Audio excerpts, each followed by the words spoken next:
Halo para juragan YouTube, pernahkah terbayangkan bagi kamu bila suatu hari hidup seorang diri di sebuah pulau tak berpenghuni? Pasti sulit bukan?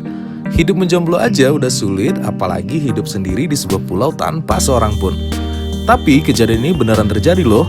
Ada beberapa orang yang pernah terdampar di pulau tak berpenghuni tanpa perbekalan apapun dan mereka harus bisa bertahan hidup dengan alat seadanya.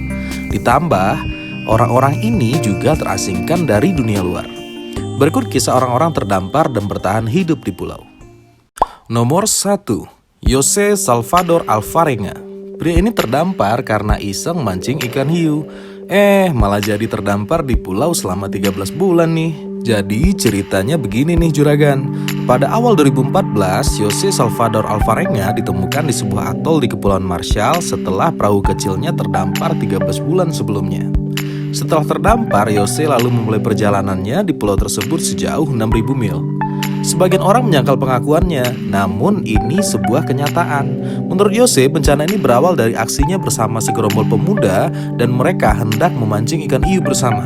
Seketika itu juga terjadi badai besar dan membuat kapal mesinnya menjadi rusak. Kebayang dong kalau lagi di tengah lautan, mesin kapal tiba-tiba menjadi rusak.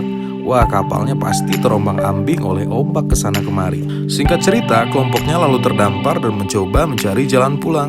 Untuk bertahan hidup, mereka terkadang harus minum darah kura-kura dan makan ikan hidup-hidup demi terus hidup di sana. Namun, kenyataannya tidak semua orang yang terdampar tersebut mampu melakukan hal itu. Pada akhirnya, hanya Jose yang dapat kembali ke pelukan keluarganya di El Salvador. Namun begitu, hidup orang-orang yang satu kelompok dengan Jose terus dipertanyakan. Segelintir tudingan miring mengatakan Jose menjadi kanibal demi dapat bertahan hidup secara egois. Mungkin hanya Jose dan Tuhan yang tahu. Kembali lagi di Jimmy Kamel Channel. Kalau kamu suka dengan channel ini, jangan lupa untuk subscribe dan nyalakan lonceng agar kamu tidak ketinggalan informasi-informasi berikutnya. Dan jangan lupa untuk like, comment, dan share. Terima kasih. Nomor 2, ada Blackjack. Blackjack di sini bukan jenis kartu yang keluar pada saat permainan judi loh juragan, tapi ini adalah nama perempuan yang ditinggalkan sendiri selama 2 tahun di Pulau Arctic. Ada Blackjack adalah wanita dari suku Inupiat Inuit. Wah, susah juga ya nyebutnya. Yang tinggal sendirian di pulau terpencil tak berpenghuni bernama Wrangler di utara Siberia, Rusia.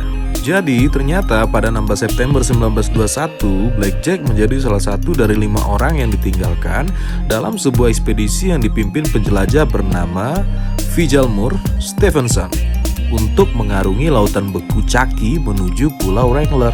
Di tengah perjalanan, 3 orang kemudian meninggalkan dia nih. Dan berikutnya dia juga ditinggalkan oleh seorang kru yang mencari pertolongan juga mencari makanan.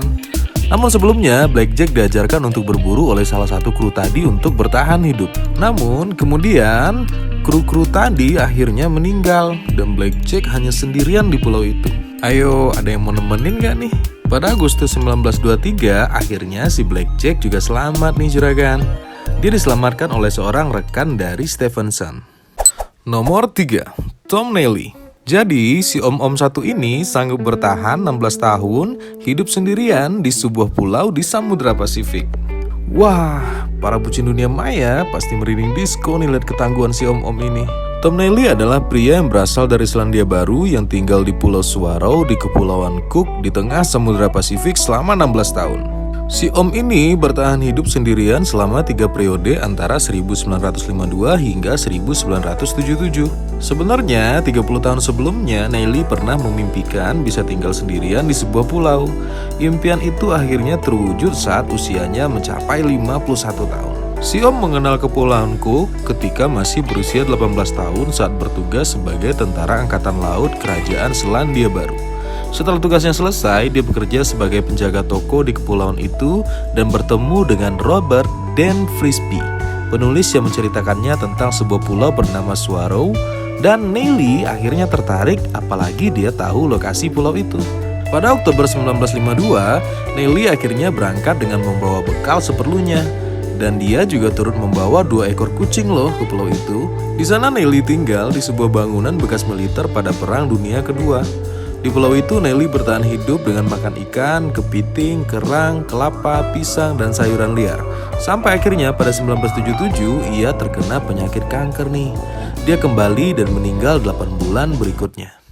Nomor 4. Reiko Hori. Pelajar cantik asal Jepang ini sengaja terdampar di sebuah pulau kosong yang ada di Indonesia selama 19 hari loh. Jadi ini cewek memilih liburan dengan ide gilanya tersebut, yaitu terdampar di pulau dengan sengaja.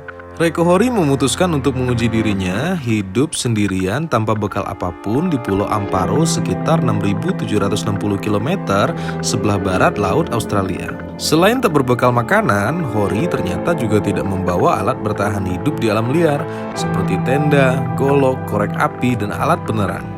Demi menghasilkan api, Hori harus bersusah payah menggunakan cahaya matahari yang membias melalui bantuan kaca pembesar yang dibawanya. Ini adalah satu-satunya alat modern yang dia bawa saat itu. Aksi Hori ternyata tidaklah gratis.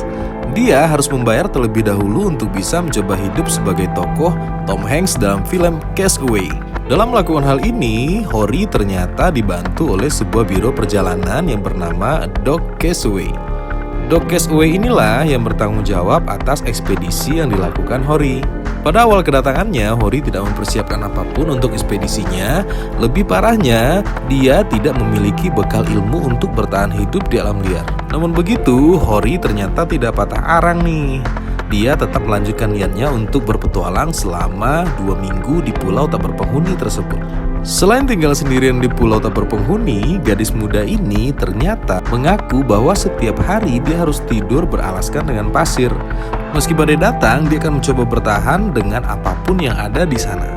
Setelah misinya selesai, dia akhirnya menyadari bahwa dia membutuhkan orang lain. Dia merasa bahagia jika ada orang lain di sekelilingnya. Terima kasih telah menonton channel ini. Jika kalian merasa bahwa channel ini bermanfaat, jangan lupa untuk share ke teman-teman kalian, sehingga teman-teman kalian juga mendapatkan informasi-informasi yang bermanfaat. Dan jangan lupa untuk tinggalkan komen di bawah. Terima kasih. See you soon.